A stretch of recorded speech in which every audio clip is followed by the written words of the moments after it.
नमस्कार। धारा जीएस के कॉम्प्रिहेंसिव करंट अफेयर्स प्रोग्राम में मैं पुखराज गिरी एक बार फिर से आप सभी का स्वागत करता हूं। ठीक है, तो मेरा जो सीजी का करंट अफेयर्स रहता है इसका मैं वीकली वीडियो लेकर आप सभी के सामने आ चुका हूं।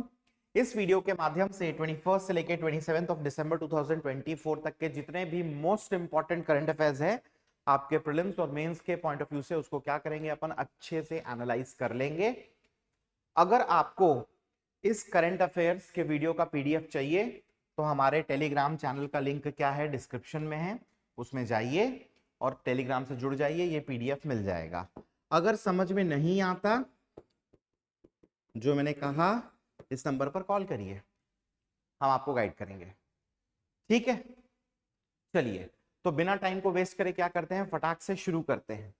सबसे पहले क्या, एक खाली स्लाइड मतलब एक साहित्यकार। चलिए तो आज कहानी सुनाता हूं मैं शास्त्री जी की। तो ये जो शास्त्री जी है ना, ये हमारे अंगना में आए। क्यों आए? रामायण पढ़ने। तो हमने नारियल से इनका स्वागत किया। तो शास्त्री जी हमारे घर के अंगना में आए। क्यों आए? रामायण पढ़ने। तो नारियल देके हमने क्या किया, इनका स्वागत किया। शास्त्री से हैं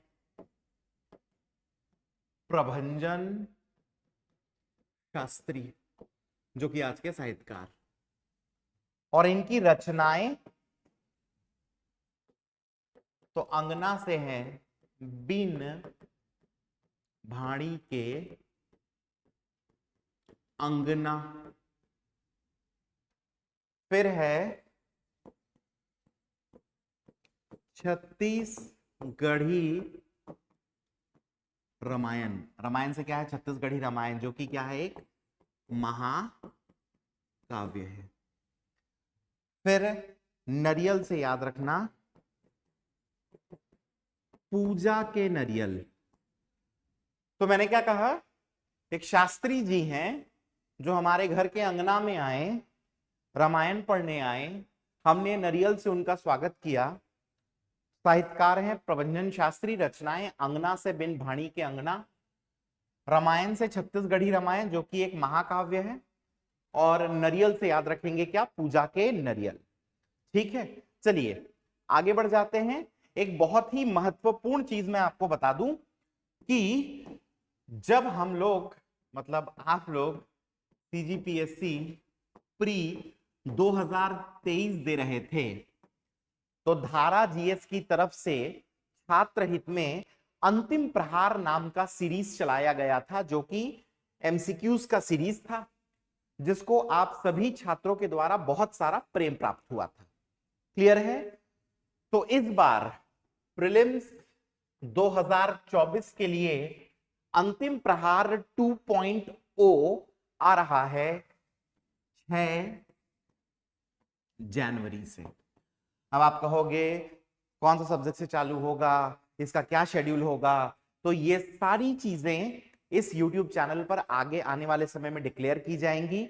तो अगर आपने इस चैनल को अभी तक सब्सक्राइब नहीं किया है तो कर लीजिए, और बेल नोटिफिकेशन का जो बटन होता है उसको दबा दीजिए ताकि कोई भी नोटिफिकेशन आपसे छूट ना जाए। और इसके पीडीएफ्स हमारे एप्लीकेशन धारा जीएस पर मिलेंगे, जो कि गूगल प्ले स्टोर पर मिल जाएगा आपको। ठीक है, अगर आईफोन वाले हो तो ऐप कैसे चाहिए, तो भैया डायरेक्ट तो ऐप स्टोर पर नहीं दिखेगा, मेरे को इस नंबर पे क्या करना, कॉल कर लेना, मैं बता दूंगा। डन? तो बिल्कुल ट्यून्ड रहो।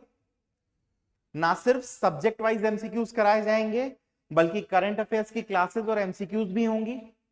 इसके अलावा मैं आपको बता दूं कि छत्तीसगढ़ का जो इकोनॉमिक सर्वे है उसको भी हम कंप्लीट कराएंगे इसी सीरीज में। तो बहुत ही शानदार ये सीरीज रहने वाला है, तो आप सभी इसके लिए तैयार हो जाइए। ठीक है, चलिए आगे बढ़ते हैं। हाल ही में जो चर्चा का विषय रहा वो क्या था, Indian state of forest report 2023। इससे पहले तक हम ISFR 2021 का डेटा पढ़ा करते थे। तो वैसे तो बहुत सारा चीज है इसमें, बट हमारे एग्जाम पॉइंट ऑफ व्यू से क्या क्या इंपॉर्टेंट है उसको मैंने निकाल के रख लिया है। तो ध्यान रखना, ISFR 2023 के अनुसार हमारे राज्य का RFA रिकॉर्डेड फॉरेस्ट एरिया, या हिंदी में कहते हैं अभिलिखित वन क्षेत्रफल कितना है, तो देख लीजिए 59772 स्क्वायर किलोमीटर। ठीक है, जो कि हमारे राज्य का जो फिजिकल एरिया है 135192 उसका कितना परसेंट है, 44.21। क्लियर है? कहोगे कहां मिलेगा, तो ISFR जो रिपोर्ट होता है ना, इसके 2 वॉल्यूम्स होते हैं। तो वॉल्यूम नंबर 1 में देखना, आपको चैप्टर नंबर 1 में ही ये टेबल मिल जाएगा। तो रिकॉर्डेड फॉरेस्ट एरिया अभिलिखित वन क्षेत्रफल छत्तीसगढ़ का एज पर ISFR 2023 59772 है, जो कि हमारे फिजिकल एरिया भौतिक क्षेत्रफल का 44.21% है। ISFR 2021 में 59816 अभिलिखित वन क्षेत्रफल दिया गया था छत्तीसगढ़ का, ठीक है, जो कि 44.25% था। अब वो डेटा गायब है। तो कौन सा डेटा है, यही वाला जो कि हम इकोनॉमिक सर्वे में भी पढ़ते हैं। क्लियर है? तो अब दोनों डेटा सेम हो गया है, तो अपने टेंशन का जरूरत नहीं है। नहीं तो पिछले बार क्या हो रहा था, ISFR 2021 का डेटा और इकोनॉमिक सर्वे डेटा में अंतर था थोड़ा सा। ठीक है, 59816 वर्ग किलोमीटर दिया था रिकॉर्डेड फॉरेस्ट एरिया को, अभिलिखित वन क्षेत्रफल को, किसमें, ISFR 2021 में। ठीक है, और इकोनॉमिक सर्वे क्या बोलता था, 59772। तो हम लोग कंफ्यूज होते थे। इस बार का कहानी खत्म है। क्यों? इस बार का जो ISFR आया है 2023 वाला, उसमें 59772 है, इकोनॉमिक सर्वे भी 59772 बोलता है। मतलब अब हमारा टेंशन फ्री है। अच्छा, अब मन में आ रहा होगा रिकॉर्डेड फॉरेस्ट एरिया अभिलिखित वन क्षेत्रफल, इसका डेफिनेशन क्या होता है। तो ध्यान रखना, ये ऐसे वन या ऐसे फॉरेस्ट होते हैं जो कि गवर्नमेंट के रिकॉर्ड में लिखा गए हों, सरकारी रिकॉर्ड में, सरकारी अभिलेख में लिखा गए हों कि फॉरेस्ट है। फॉर एग्जाम्पल रायपुर का समता कॉलोनी अगर रिकॉर्ड में चढ़ गया कि फॉरेस्ट है, तो अभिलिखित वन क्षेत्रफल रिकॉर्डेड फॉरेस्ट एरिया के अंदर इसको गिना जाएगा। भले समता कॉलोनी में एक ठो पेड़ मत हो, पूरा घरे घर हो, लेकिन अगर रिकॉर्ड में चढ़ गया तो गिना जाएगा। इसका सीधा सीधा क्या अर्थ हुआ, तो अभिलिखित वन क्षेत्रफल रिकॉर्डेड फॉरेस्ट एरिया ऐसा फॉरेस्ट एरिया है जिसको गवर्नमेंट रिकॉर्ड में एंट्री मिल गई है, सरकारी रिकॉर्ड में लिखा गया है। तो सरकारी रिकॉर्ड में जितना फॉरेस्ट है सबके एरिया के ऐड कर दो, आएगा 59772। इसमें चेक ये है कि ये लिखा हुआ एरिया है। प्रैक्टिकली वहां जाग देखोगे तो हो सकता है कि वहां फॉरेस्ट मिले या ना भी मिले, कट गया हो, कौन जानता है। इसका सीधा सीधा मतलब कि रिकॉर्डेड फॉरेस्ट एरिया अभिलिखित वन क्षेत्रफल वनों की कानूनी स्थिति, लीगल स्टेटस को दर्शाता है कि कानूनन रूप से लीगली सरकार के रिकॉर्ड में कौन फॉरेस्ट है, कौन फॉरेस्ट नहीं है, भले वहां पे एक्चुअली फॉरेस्ट हो चाहे मत। क्लियर है? तो अभिलिखित वन क्षेत्रफल ऐसे वनों का क्षेत्रफल जो कि सरकारी अभिलेख में, गवर्नमेंट रिकॉर्ड्स में एंटर्ड हैं, लिखे गए हैं, उन्हीं के एरिया जोड़ दो, अभिलिखित वन क्षेत्रफल आ जाता है। नहीं समझ में आया तो इससे जस्ट पहले अपना नंबर दिया हूं, मेरे फोन करना और समझा दूंगा। क्लियर? चलिए, अगला पॉइंट हमको दिखता है वन आवरण, जिसको हम बोलते हैं फॉरेस्ट कवर। तो छत्तीसगढ़ में वन आवरण फॉरेस्ट कवर 55,812 स्क्वायर किलोमीटर है। 55,812 स्क्वायर किलोमीटर, जो कि हमारे फिजिकल एरिया का 41.28%। 55,812 फिजिकल एरिया का कितना, 41.28%। वन आवरण क्या होता है, ध्यान रखना, छत्तीसगढ़ में हर ऐसे क्षेत्र को लीजिए जो कि कम से कम 1 हेक्टेयर है और इसके 10% भाग में आपको क्या मिल रहे हैं, पेड़ या ट्रीज का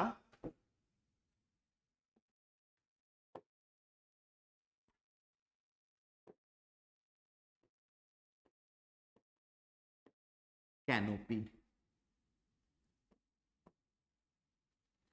पेड़ों का छत्र।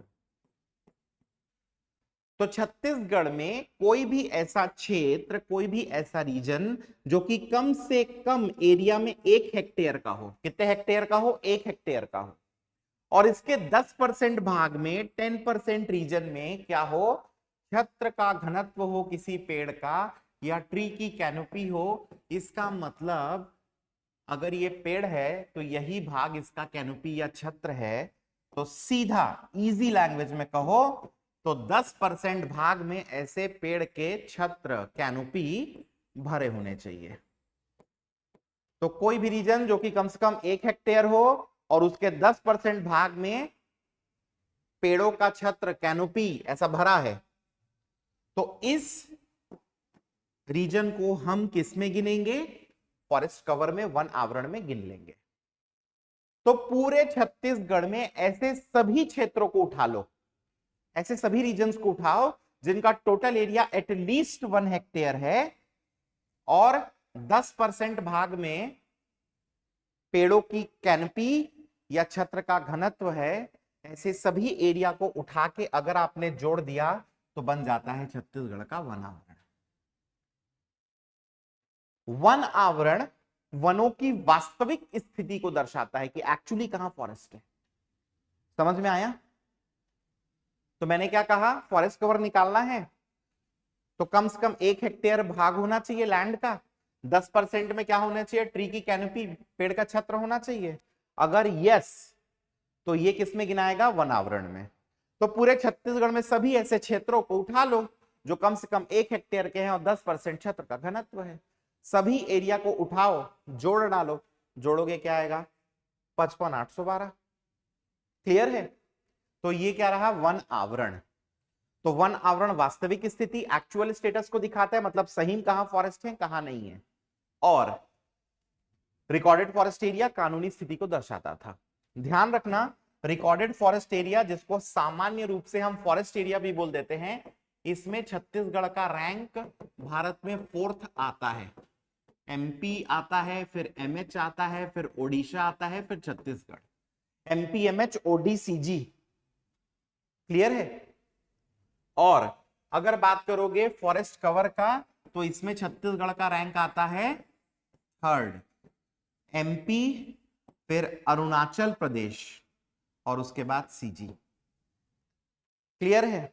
एक बढ़िया बात बताता हूं, बढ़िया बात यह है कि कितने ही बार ये क्वेश्चन आता है कि छत्तीसगढ़ में जो वनों का क्षेत्रफल है उसके अनुसार भारत में रैंकिंग बताइए।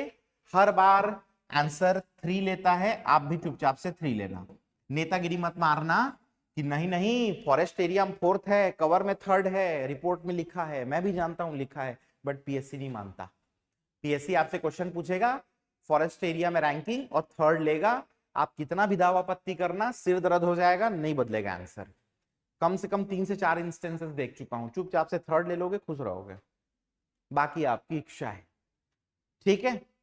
अच्छा, फाइनली एक चीज और ध्यान रखना, अगर हम बात करें वृक्ष और वन आवरण की, फॉरेस्ट एंड ट्री कवर की, तो वृक्ष और वन आवरण, फॉरेस्ट और ट्री कवर में जो वृद्धि है, जो इंक्रीज हुआ है, वो मैक्सिमम हुआ है छत्तीसगढ़ में। समझ में आया?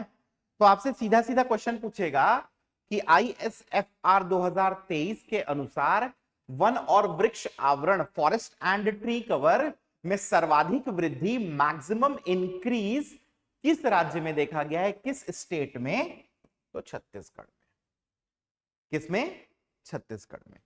तो ये 3 चीजें इसमें इंपॉर्टेंट थी जो कि सीधा सीधा आपको एग्जाम में पूछ सकता है। अब कुछ छोटे मोटे विविध टाइप के न्यूज हैं, उनको देख लेते हैं, जो कि डायरेक्टली शायद हमको एमसीक्यू के फॉर्म में दिख जाए। ठीक है, तो राष्ट्रपति भवन नई दिल्ली में प्रधानमंत्री राष्ट्रीय बाल पुरस्कार 2024 इसका क्या किया गया, आयोजन। और नेशनल लेवल की जूडो प्लेयर हैं छत्तीसगढ़ की, क्या नाम है, हेमवती नाग, जो कि कहां है, कोंडागांव की हैं। क्लियर है, इनको प्रधानमंत्री राष्ट्रीय बाल पुरस्कार 2024 से सम्मानित किया गया। ध्यान रखना, पुरस्कार का नाम प्रधानमंत्री से है, बट दिया जाता है या दिया गया कहूं राष्ट्रपति के द्वारा। किसके द्वारा, राष्ट्रपति के द्वारा। तो राष्ट्रपति के द्वारा दिया गया, वर्जन 2024, कोंडागांव, हेमवती नाग, कौन सा खेल, जूडो। ठीक है, तो आपसे पूछ सकता है हेमवती नाग किस खेल से संबंधित है, जूडो।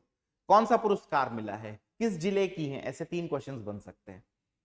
अच्छा, नेक्स्ट ध्यान रखना, नवा रायपुर जो है वहां पर 200 एकड़ में क्या बनेगा, मेडिसिटी। क्या बनेगा, मेडिसिटी। ध्यान रखेंगे, सीधा पूछेगा कहां बने करके। फिर ध्यान रखना, नगर सेना, एनडीआरएफ, फायर और आपातकालीन सेवा विभाग के अंदर योग्यता साहू वर्तमान में जिला सेनानी और जिला अग्निशमन अधिकारी के पद पर कहां हैं, जांजगीर में। उन्होंने क्या किया है, national fire service college Nagpur से फायर संबंधित प्रशिक्षण प्राप्त किया और छत्तीसगढ़ प्रदेश की पहली महिला फायर सेफ्टी ऑफिसर बन गई है। क्लियर है, तो बेसिकली आपको सीधा पूछेगा कि छत्तीसगढ़ प्रदेश की पहली महिला फायर सेफ्टी ऑफिसर कौन है, तो योग्यता साहू जी इनका नाम है, आपको ध्यान में रखना। ठीक है, चलिए इसके बाद ध्यान रखेंगे, निगम चुनाव अभी 10 निगमों में होंगे, 14 नहीं 10। क्यों, क्योंकि भिलाई, भिलाई चरौदा, रिसाली, ये 3 दुर्ग जिले के और एक रायपुर जिले का बिरगांव, यहां पर 2021 में चुनाव हुआ था। क्लियर है, तो ध्यान रखना 21 में हुआ है, तो 21 से 5 साल, तो अभी थोड़ी ना हुआ इनका फिर समय। तो भिलाई, भिलाई चरौदा, रिसाली, ये 3 तो दुर्ग जिला का और रायपुर जिला का बिरगांव। यहां पर कब होगा, 2026 में होना चाहिए, बाकी क्या है सरकार के ऊपर है, मान लो विघटन हो जाए तो कौन जानता है। क्लियर, तो बाकी 10 में अभी होगा। नेक्स्ट, मेयर और अध्यक्ष जो है, खर्च की अधिकतम सीमा आ गई है। नगर निगम, म्युनिसिपल कॉर्पोरेशन, तो 2011 की जनगणना के अनुसार ऐसे निगम जहां पर 5 लाख से अधिक है वहां पर खर्च सीमा 25 लाख है। जनसंख्या 3 से 5 लाख तो खर्च सीमा 20 लाख, और जनसंख्या 3 लाख से कम तो 15 लाख रुपए खर्च की सीमा। फिर नगर पालिका परिषद, म्युनिसिपल काउंसिल, 50,000 से ज्यादा जनसंख्या है तो 10 लाख, 50,000 से कम जनसंख्या है तो 8 lakh. And finally Nagar panchayat, English में नगर पंचायत ही बोलते हैं, तो यहां पर अध्यक्ष जो होंगे उनके लिए 6 लाख। ठीक है, ये खर्च सीमा है। इसके बाद पार्षदों के लिए, काउंसिलर्स के लिए भी है। तो निगम में 3 लाख या उससे ज्यादा अगर जनसंख्या है तो 8 लाख, निगम में अगर 3 लाख से कम जनसंख्या है तो 5 लाख सीमा है। फिर नगर पालिका में, मतलब म्युनिसिपल काउंसिल में 2 लाख और नगर पंचायत 75,000 रुपए सीमा। ठीक है, तो ध्यान रखना, क्योंकि अभी इलेक्शंस हो रहे हैं, मामला बार बार बोला जा रहा है, पेपर में आ रहा है, तो देयर इज एवरी पॉसिबिलिटी कि हो सकता है पेपर में दिख जाए एक आध क्वेश्चन के रूप में। एनीवेज, चलिए इस वीडियो को एंड करते हैं अपन कुछ क्वेश्चंस के साथ। पहला ही क्वेश्चन है, आईएसएफआर 2023 के अनुसार छत्तीसगढ़ में जो वन आवरण है, फॉरेस्ट कवर है, कितना है? क्या वो 55,717 है, क्या वो 55,812 है, क्या वो 59,772 है? ठीक है, अच्छा नेक्स्ट, राज्य में वर्तमान में कितने नगर निगमों में निर्वाचन की प्रक्रिया होगी? कितने म्युनिसिपल कॉर्पोरेशंस में इलेक्शन होंगे अभी? 10, 12, 14, इनमें से कोई नहीं। फिर 13 ISFR 2023 के अनुसार वन और वृक्ष आवरण में सर्वाधिक वृद्धि किस राज्य में देखी गई है? तो ट्री और फॉरेस्ट कवर में मैक्सिमम इंक्रीज जो है वो कौन से स्टेट में दिखा है एज पर ISFR 23? क्या वो छत्तीसगढ़ है, क्या वो उड़ीसा है, क्या वो यूपी है? और फाइनली लास्ट क्वेश्चन क्या है? तो छत्तीसगढ़ में मेडिसिटी कहां बनेगी? क्या वो दुर्ग है, क्या वो नवा रायपुर है, क्या वो राजनांदगांव है? क्लियर है? तो फाइनली मैं आपको फिर से याद दिला दूं कि अगर आप अपनी तैयारी को बेहतर कराना चाहते हैं तो आज ही हमसे जुड़िए। ठीक है कि नहीं है? नीचे एक नंबर भी दिख रहा होगा रेड कलर से, आप उसमें हेलो धारा लिखकर भेजिए तो हम अपने व्हाट्सएप ग्रुप और टेलीग्राम ग्रुप का लिंक जो है आपको भेज देंगे ताकि आप उसमें क्या हो सको, जुड़ सको। ठीक है, तो चलिए नेक्स्ट वीडियो में मैं आप सभी से फिर से मिलूंगा। तब तक के लिए thank you and take care.